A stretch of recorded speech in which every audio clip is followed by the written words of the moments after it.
Bersama kita saat ini telah hadir Bapak Dr. Antonius Antoni, SEMM, Ketua STMA Trisakti, perguruan tinggi pertama di Indonesia yang berfokus pada bidang asuransi. Semoga Talkshow Sevima pada kali ini menambah hasanah pengetahuan kita seputar pendidikan tinggi yang ada di Indonesia, termasuk bagi adik-adik calon mahasiswa bisa dapat insight seputar penerimaan mahasiswa baru.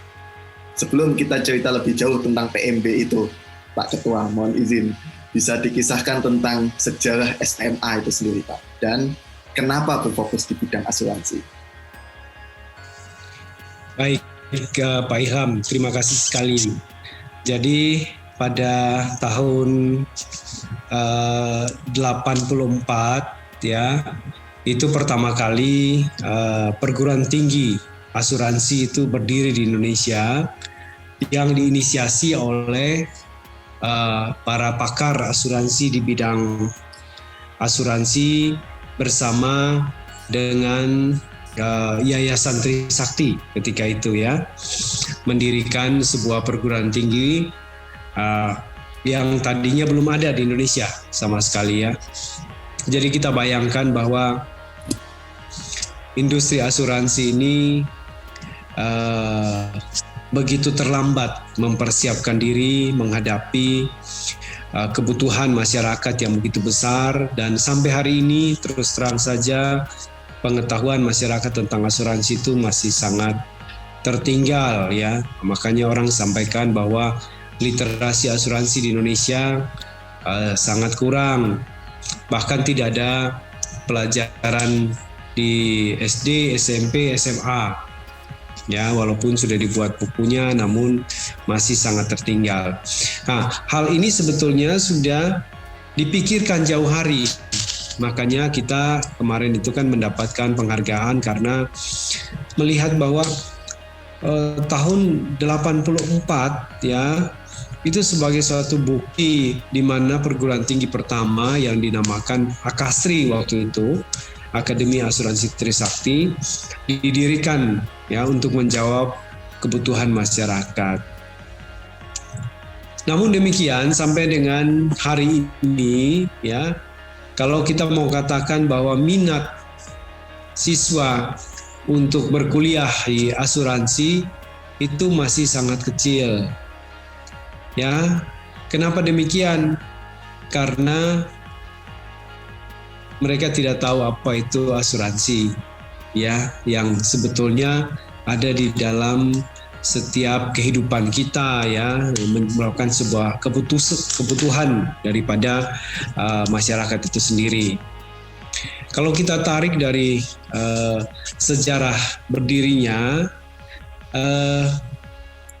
kita udah tahu bahwa di Indonesia dulu ratusan tahun yang lalu sudah berdiri perusahaan asuransi yang cikal bakal akhirnya yang dinamakan Jiwasraya itu ya.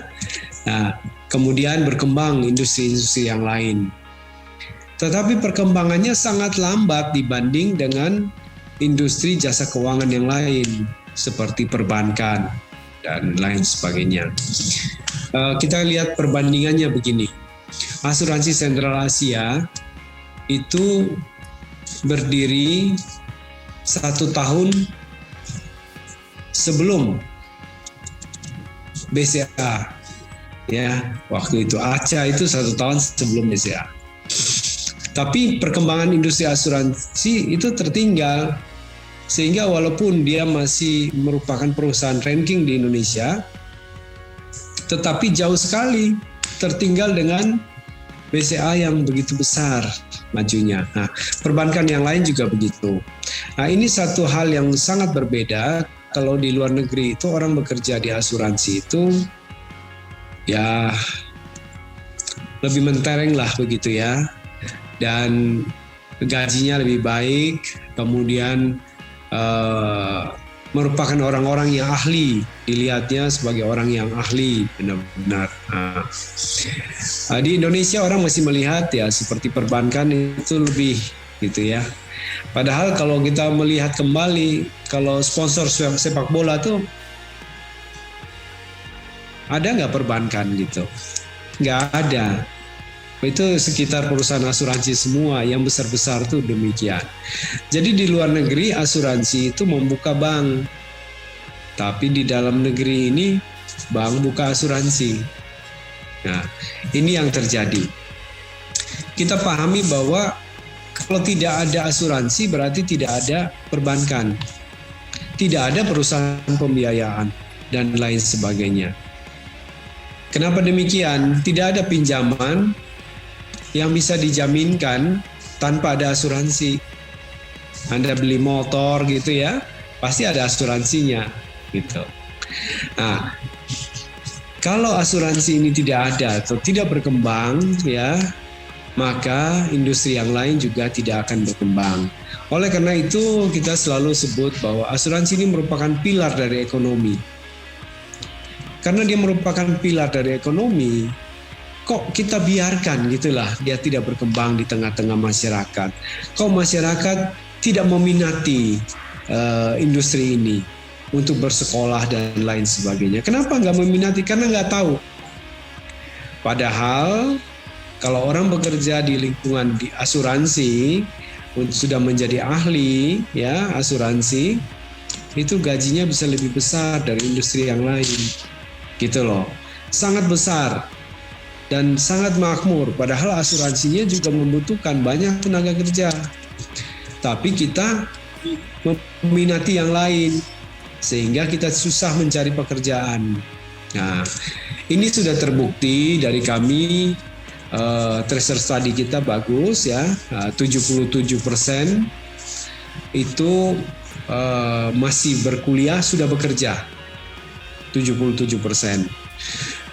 Sisanya 23%-nya itu biasanya masa tunggunya cuma 3 bulan. Nah, ini kenapa kita melihat bahwa atau pakar-pakar dulu melihat bahwa harus buka asuransi. Tapi kenyataannya memang perkembangan bukan di kita saja, tapi masyarakat itu kurang disosialisasikan tentang asuransi. Nah, ini yang sekali pertanyaan yang saya bisa sampaikan tentang sejarah asuransi, kenapa dibuka dan juga masyarakat awam melihat asuransi itu seperti apa. Jadi sampai saat ini perkembangan asuransi seperti itu, dan SMA Trisakti sudah komit. Kebetulan kami juga, saya sebagai satu-satunya di Pokja Literasi Asuransi yang membawahi atau mewakili perasuransian saat ini memimpin SMA dan akan membuat SMA sebagai agen utama daripada Otoritas Jasa Keuangan melakukan literasi kepada masyarakat. Ini akan gencar sekali mulai bulan September ini, dan Anda hari ini mengundang saya untuk wawancara ini kebetulan ya, jadi saya iakan saja hari ini ya. Ini adalah hari pertama yang kita bisa sampaikan kepada masyarakat. Kalau prodi yang kita miliki adalah kita mempunyai 4 prodi ya. 1 prodi manajemen asuransi, kemudian ada prodi aktuaria ya, ini yang sangat-sangat digandrungin saat ini, dan kebetulan aktuaria kita walaupun masih baru tetapi menurut beberapa penelitian ya, beberapa Aku Pintar itu adalah kita ranking pertama terbaik di perusahaan swasta ya, aktuaria kita. Dan kalau kita bicara tentang aktuaria, ini prodi yang paling mahal di seluruh dunia. Artinya bukan paling mahal prodinya, tetapi satu profesi yang paling mahal di seluruh dunia. Pasti lulus, pasti dapat pekerjaan lah begitu. Kemudian bukan masalah dapat pekerjaan, ya, profesi yang paling mahal, sehingga gajinya ketika dapat pekerjaan itu mungkin 4 kali lipat daripada dari jurusan yang lain, Bapak Ibu sekalian. Tapi aktuaria ini kan harus pintar di bidang matematika. Nah, ini kami buka dan kami ingin supaya masyarakat Indonesia itu tahu dan rebutlah ini secepat mungkin. Ya, kenapa demikian? Karena asing itu akan masuk ke Indonesia dan memang harga aktuarias di India itu lebih murah dari Indonesia dan mereka akan luber masuk ke dalam. Sekarang aja karena kekurangan aktuaria di Indonesia, perusahaan-perusahaan asing sudah memakai jasa di sana. Lama-lama jadi biasa. Dan kalau kita abaikan, kasihan masyarakat kita yang sangat membutuhkan pekerjaan, lalu cukup pintar-pintar, kita tidak akomodir. Nah, oleh karena itu, memang pesan saya khususnya dalam satu prodi yang kita miliki, aktuaria ini, cepatlah saat ini juga Anda mendengar dan kalau Anda masih mencari pekerjaan, coba lirik prodi ini kalau Anda cukup pintar dalam matematika ya. Nah, kenapa demikian? Karena kami mendapatkan dukungan dari YBT, Yayasan Beasiswa Asuransi Trisakti ya, YBT, memberikan dukungan kepada kita, memberikan beasiswa penuh pada anak-anak yang pintar. Dan sekarang kami sedang mencari itu karena belum mencukupi. Tanggal 10 nanti akan menutup ya, waktunya sampai batas tanggal 10. Jadi kalau ada yang berminat saat ini, cepatlah rebut, kemungkinan besar dapat gitu karena belum mencukupi dari kuota yang ada, khusus untuk aktuaria. Lalu bagaimana dengan prodi manajemen yang tadi saya sebut? Pertama, ini juga kita buka, kita mendapat dukungan juga daripada YBT ya, untuk anak-anak yang berprestasi bisa mengambil ini. Ini kalau untuk program beasiswa yang YBT ini, Yayasan Beasiswa Trisakti, tidak melihat mampu tidak mampu, tapi yang penting berprestasi. Oke. Lalu yang prodi yang ketiga itu adalah program D3, asuransi umum atau asuransi kerugian ya. Nah, ini sudah lama sekali. Ini sudah sejak pertama dibuka adalah prodi ini. Dan prodi inilah yang mendukung teman-teman yang lain yang sampai sekarang sudah berkecimpung di industri asuransi. Ya, lebih dari 1.000 orang pakar-pakar asuransi, ya udah sekolahnya ya dari sekolah ini satu-satunya gitulah ya. Nah, selain itu mereka kuliah di luar negeri gitulah.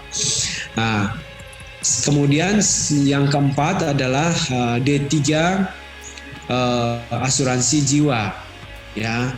Nah, kami punya 4 prodi dan untuk prodi D3 asuransi umum dan asuransi jiwa ini kami memiliki sebuah program yang sangat baik yang dilahirkan sejak tahun 93, itu namanya program magang beasiswa.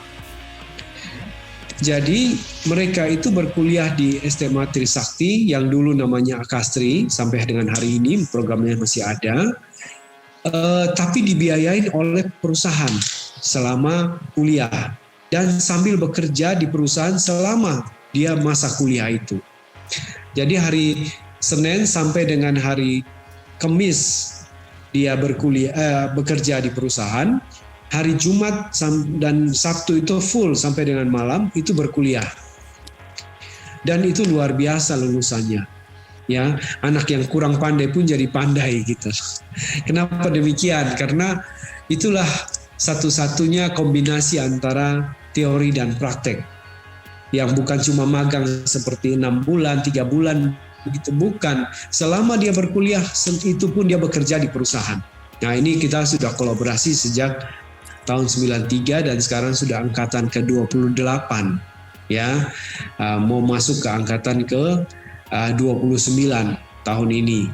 Jadi kita masih juga membuka rekrutmen sampai dengan tanggal 10 untuk program magangnya sendiri karena kami harus menawarkan kepada industri asuransi dan mendapat feedback. Tapi perkuliahan pada umumnya di SMA Trisakti ini akan dilaksanakan tanggal 20 September 2021. Kira-kira begitu.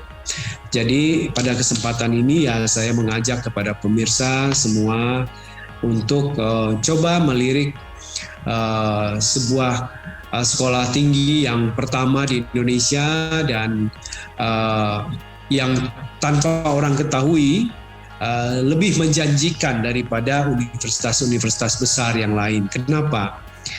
Lulusan kita 100% terserap setelah 3 bulan. Dia lulus, begitu satu. Dan terserapnya bukan main-main di industri yang besar-besar di Indonesia dan kadang-kadang mereka berkuliah lagi ya, teruskan di S1 dan lain sebagainya. Sampai saat ini itu yang memegang industri ini, pakar-pakar, presiden, direktur, banyak yang tamatan dari sini. Ya, jadi ini kesempatan yang baik, jangan kita biarkan asing akan masuk dan menutupi kesempatan untuk masyarakat di Indonesia saat ini. Ya, jadi sekali lagi, ayo mendaftar kepada SMA Trisakti. Pendaftarannya mudah sekali, bukan sesuatu yang sulit ya. Yaitu pertama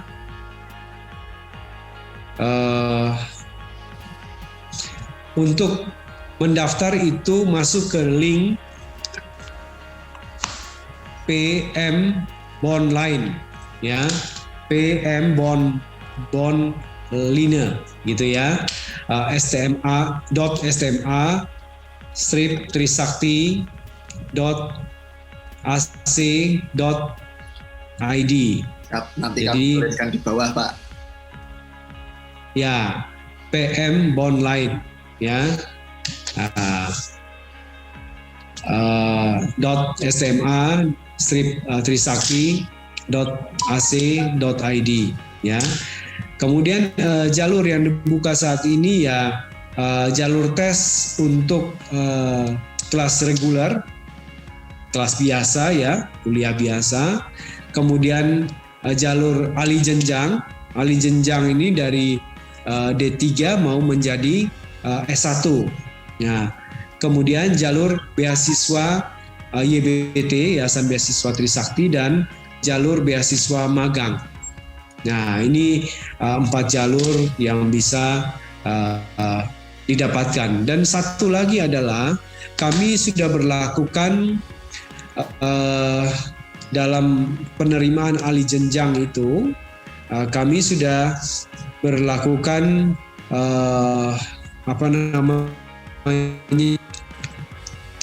rekognisi ya kepada teman-teman yang punya keahlian dan sertifikasi tertentu yang ternyata bisa dibebaskan beberapa SKS untuk itu gitu ya. Jadi kita akan survei, akan melihat kembali dokumennya yang diajukan, kemudian kita seleksi dan kita memberikan pengurangan SKS. Kira-kira begitu ya. Ini tentang SMA Trisakti. Yep. Saya kira begitu Pak Ilham Dari. Mungkin ada yang ingin ditanyakan lagi. Penjelasannya luar biasa Pak, dan statistiknya itu tadi bisa membuat iri pendengar dan kampus lain itu Pak. 77% masih kuliah, sudah bekerja, sisanya masa tunggu 3 bulan. Luar biasa ini Pak. Ya. Dan ada saya kira ya. Sekaligus rekognisi pembelajaran lanjut bagi mereka yang profesional dan ingin menggali ilmu lebih dalam di bidang asuransi. Seperti itu ya Bapak? Ya, karena misi kami, kita ingin supaya masyarakat itu mengambil kesempatan ini, jangan biarkan, dan kita melihat bahwa dunia pendidikan harus ada di depan. Kalau dunia pendidikan jangan saja menjadi kenek gitu ya. Kita harus ada di depan, kita membuat perubahan, dengan demikian industri bisa maju dan juga masyarakat bisa sejahtera. Karena Anda boleh riset di mana saja, industri asuransi tidak maju di dalam satu negara itu, maka kesejahteraan masyarakat tidak akan tercapai. Nah, begitupun yang kita sudah alami dengan BPJS ya, dengan lahirnya jaminan sosial, kemudian yang sekarang namanya BPJS ya, kesehatan dan jam sostek, sudah tidak ada lagi berita-berita seperti sebelumnya. Orang sakit tidak tertolong dengan susah sekali, dan siapa yang mau menolong kalau ternyata dia sakitnya berat, sampai berapa besar biayanya dan lain sebagainya. Nah, sekarang dengan ada BPJS, semuanya sudah tertolong masyarakatnya. Walaupun BPJS yang hutangnya besar, tapi saya kira ya itu adalah tanggung jawab pemerintah lah, begitu ya, untuk mensejahterakan masyarakatnya. Saya kira demikian, Pak Ilham. Siap, terima kasih Bapak Dr. Anton Lee SEMM, Ketua STMA Trisakti, atas kesempatan yang diberikan untuk memberi inspirasi pada pemirsa, calon mahasiswa maupun masyarakat umum, Pak, agar semangat belajar dan mencoba kesempatan yang tidak datang dua kali di STMA Trisakti. Kami juga mengucapkan selamat atas tugas Bapak di Pokja Literasi Asuransi. Semoga Bapak, segenap pimpinan di STMA dan di Yayasan Trisakti senantiasa sehat, lancar, dan sukses dalam segala aktivitas. Terima kasih. Saya harap Sevima juga bisa berjaya terus mendukung semua perguruan tinggi di Indonesia, ya. Nah, jangan lupa tanggal 10 itu adalah tanggal terakhir, ya, pendaftaran untuk beasiswa, tetapi pendaftaran untuk reguler itu bisa kita akan berkuliah di tanggal 20 September, sehingga masih ada beberapa hari setelah itu. Terima kasih. Solusi teknologi perguruan tinggi Anda. Sevima, Revolutionize Education.